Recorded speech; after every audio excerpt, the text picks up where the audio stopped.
everyone, it's me, Mario, and I'm Sonic the Hedgehog.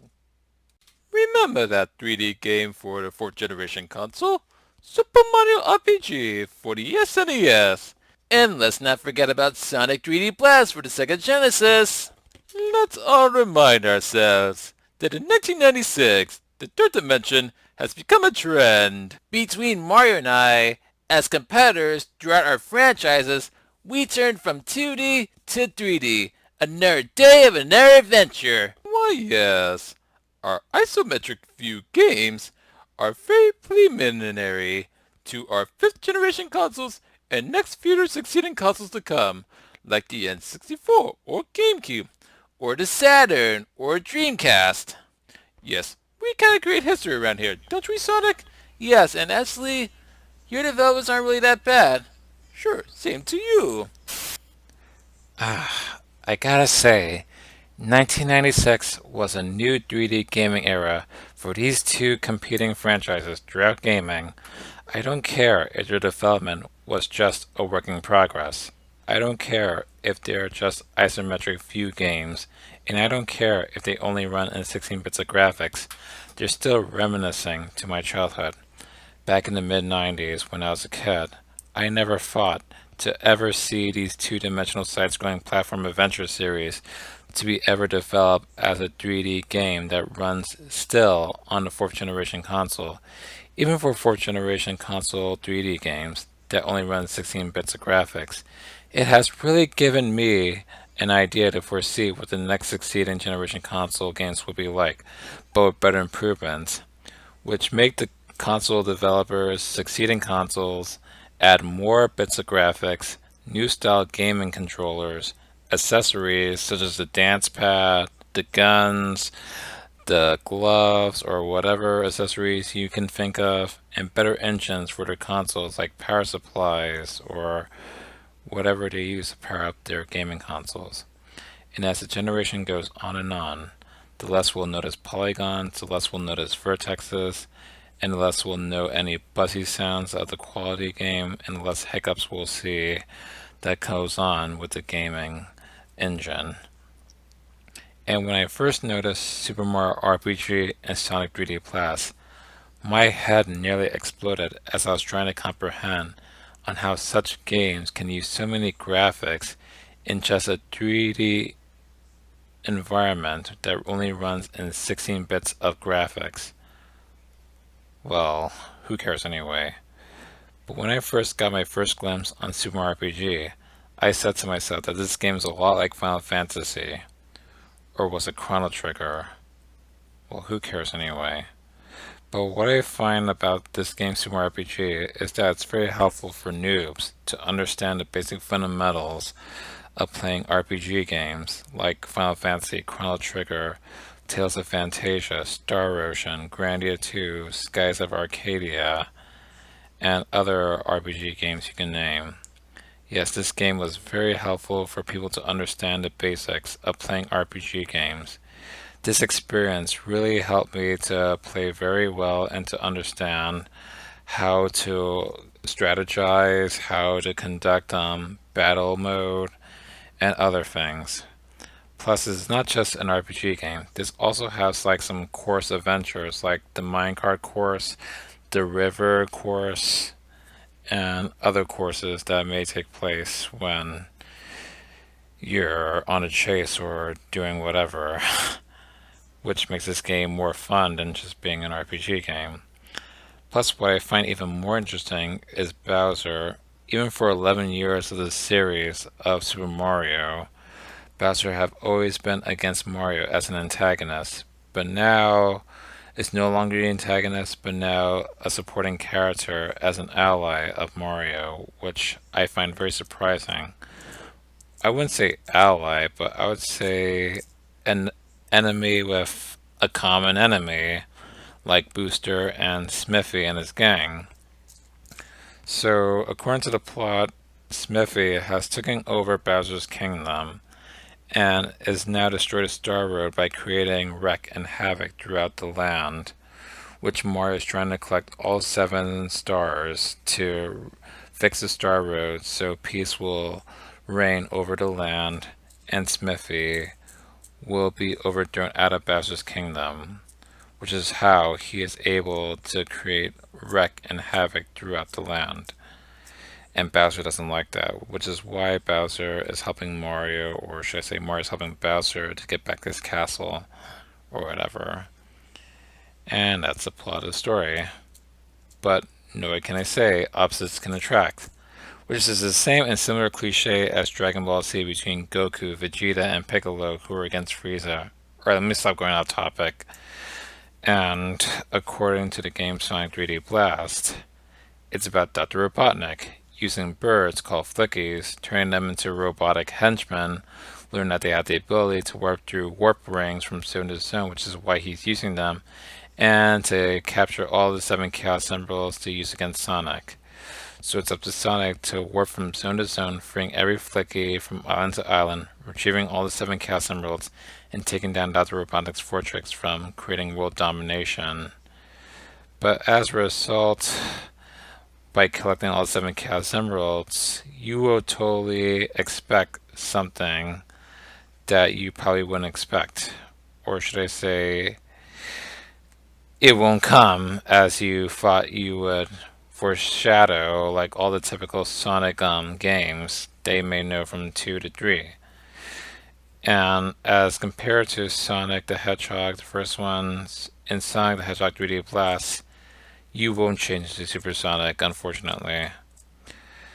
Alright, and here's my last thought.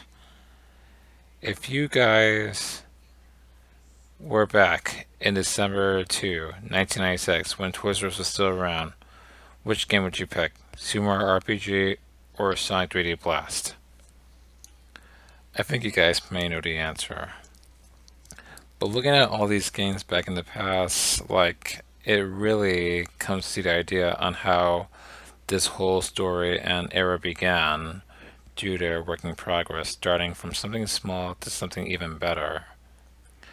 Like, Super Mario RPG came out 4 to 5 months before Super Mario 64 was ever released, along with the console of N64, which actually creates a little connection to how Super Mario 64 was later on developed and made out to how it was before. Yeah, then things get a little better to Super Mario Sunshine, where Mario is no longer a polygon at that stage and started creating a better feature. Even for Sonic, from Sega Genesis to Sega Saturn, he started appearing in a 3D environment of Sonic Jam. Although his spikes and his fur was all triangle-y and polygon-like, but later on in the Dreamcast, they began to get more rounded and stuff, but still a pointy still. Um, yeah. But looking at all these graphics, playing all these plots and everything, really, like playing back these games just brings me back to 1996 when I was a kid, just like you guys. I was probably like 3 or 4 when the show Arthur was released. When I think other generation consoles has become trendy, and they're like these game cabinets that have been released in Toys R Us and other convenience stores that you go into that have these game cabinet demos that you just play demos of them while looking at the games and playing them anywhere you like, which was Toys R Us used for back then. But if you loiter there for like 20 to 30 minutes, they'll kick you out, or better yet, ban you because you're just a spectator who's just using this place like it's an arcade for free gaming and junk. Yeah, it's like one of those times where even I got kicked out from Nintendo World, but I'm still happy to get back there anyway. All right. Um, Sonic 3D Blast, like, no offense, I think they could have done better. But if you played a Saturn version, you would totally like the special stage even better than the special stage that you're viewing here, which is not really that cool. But with the 3D special stage and in the Sega Saturn version, you'll notice that they use the same featured characters like they use for Sonic R and Sonic Jam, which has really caught my eyes very well, which allows me to get the Sega Saturn version better than the Sega Genesis version. But why did I use the Sega Genesis version? Because it would be cheating if I was comparing Mario RPG to Sonic 3D Blast in that kind of competition for the fourth generation console. Still impressed, but still could have done better. But Mario only had one final try. But for Sonic 3D Blast, there's like 3 to 4 versions of that game. But which one is the best? The Saturn version is.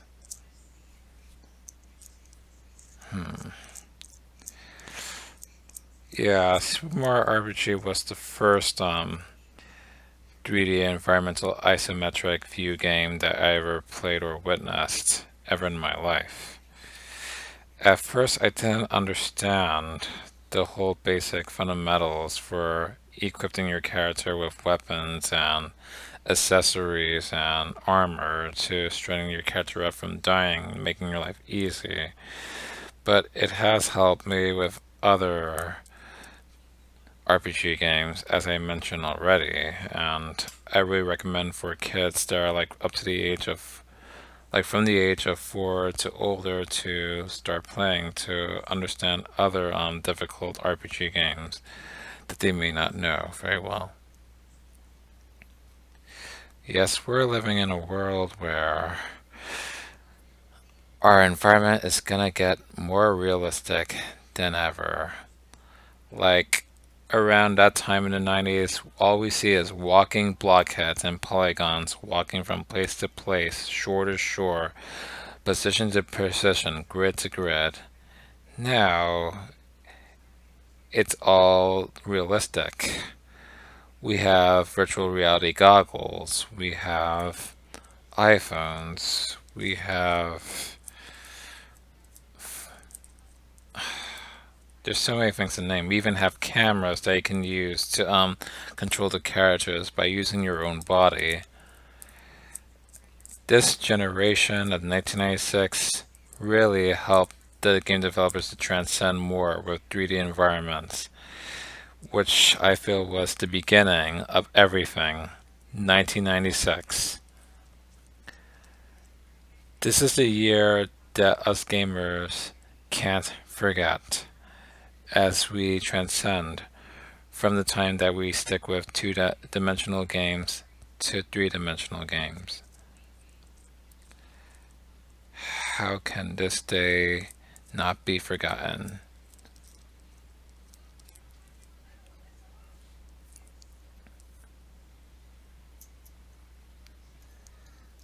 And the first voice actors, Charles Marinette, I think that's how his last name is pronounced, and Ryan Drummond, the first voice actors at these two franchises. One in Sonic Adventure and Mario in Super Mario 64. Or was it Mario typing? Well, it doesn't matter anyway. But Mario typing, I don't think really counts as a Super Mario series game, but that character was a little scary though, especially seeing Wario's face in the screen as his a- apparition for the N64. Like if you remember those memes of "You want fun? Wario show you fun." Boy, I couldn't sleep for weeks after seeing that apparition meme. At first I thought it was real, but it would be cool if it was real anyway, but it was still cool. Alright guys, I'm getting tired right now, so peace out.